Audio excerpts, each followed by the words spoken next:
The Abyssus, 9 drilling station groaned beneath the crushing pressure of the Mariana Trench. 2 miles beneath the ocean surface, steel and technology fought a constant battle against nature's abyssal silence. Lights flickered across dimly lit corridors as the drilling crew completed their 32-hour shift cycle. Outside the station's pressurized shell, the dark was absolute. Only spotlights pierced the void, revealing nothing but dust and drifting sediment.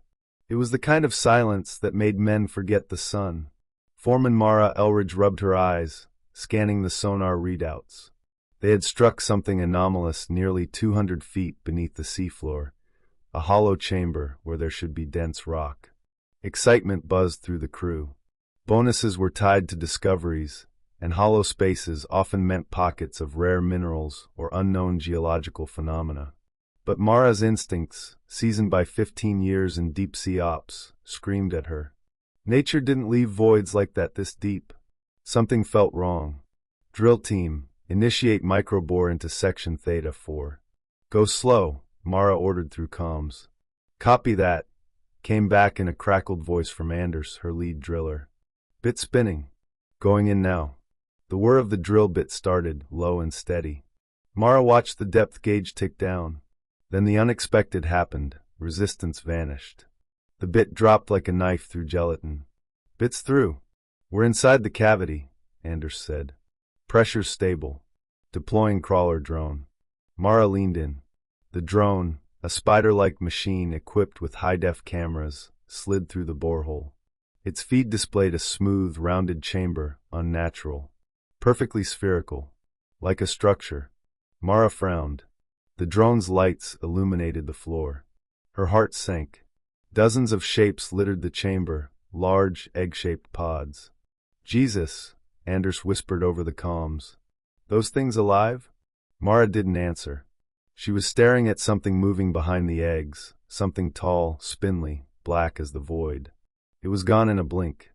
Pull the drone back, Mara snapped. But it was too late. The feed erupted into static. A high-pitched screech reverberated through the station. Lights dimmed. Pressure alarms blared. Then silence again. Get the team out of the bore room now, she yelled. Anders and 2 others sprinted through the airlock, just as something heavy hit the sealed door behind them with a thunderous clang. The sound was not mechanical. It was alive. What the hell was that? Gasped Lena, one of the engineers. No one had an answer. Systems began to fail. The station's AI stuttered. Ventilation shafts emitted strange hisses. One by one, security cameras blinked out. Mara pulled up the internal schematics. The creature, or creatures, had entered through the borehole. They were moving through maintenance ducts like they had memorized the layout. Seal off non-essential compartments. Rear out all power to core systems, she ordered. Already done. But they're fast, said Denny, the IT tech. One's already in hydroponics. Then came the screaming. It started with a single voice, then 2. Then silence again.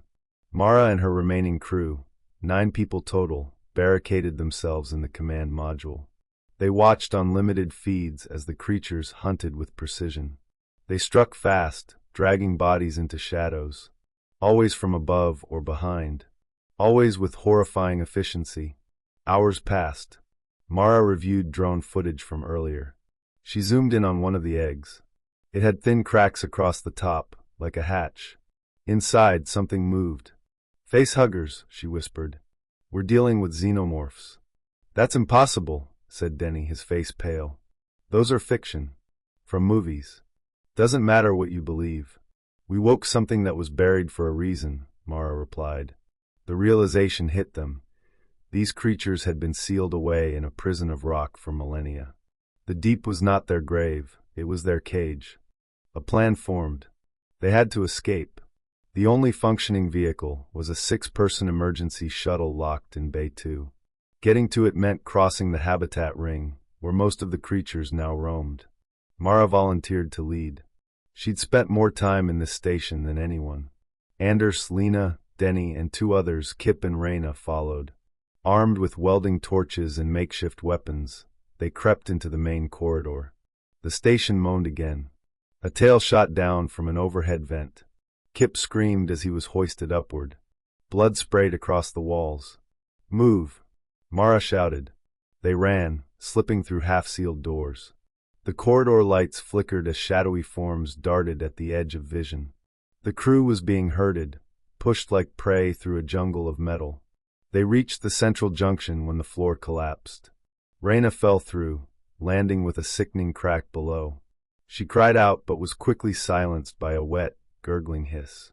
The creature didn't kill her immediately. It implanted her. The team ran harder.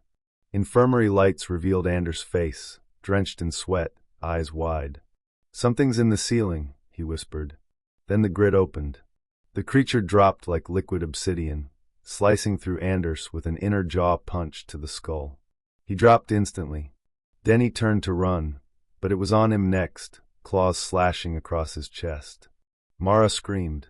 She yanked Lena into a supply room and locked the hatch. Only 2 of them left.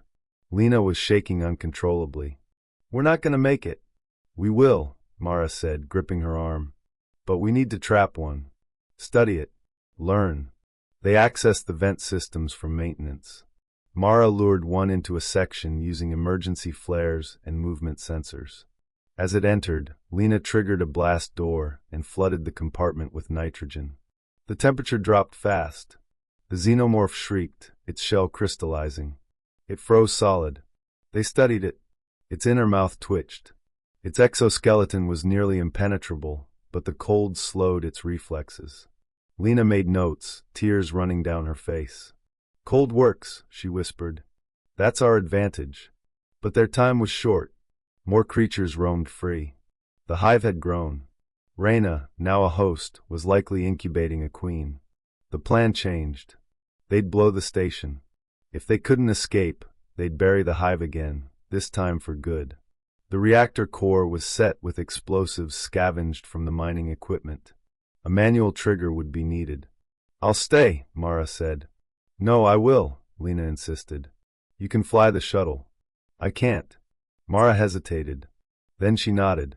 The final run to Bay 2 was chaos. Sirens blared. Creatures sensed the threat. They came in waves, crawling, shrieking, bleeding acid. Mara sprinted to the shuttle, slamming the airlock shut just as one xenomorph crashed against the hull. Lena watched her from the core control screen. "I'm sorry," she whispered. "Tell them we were never supposed to be down here." Then the detonator clicked. A tremor surged through the ocean floor. A plume of fire and pressure tore the station apart. Water rushed in. Darkness consumed everything. Above, the shuttle ascended. Mara watched the destruction from the viewport, silent tears running down her cheeks. The deep was once again sealed. Whatever secrets it held, they would remain undisturbed. She sent the beacon transmission. "This is Foreman Mara Elridge. Abyssus 9 is gone. Contamination risk high. Do not send recovery teams. Repeat, do not come down here." The beacon blinked. Somewhere in the distance, something stirred beneath the sediment once again. But the sea kept its secrets, for now.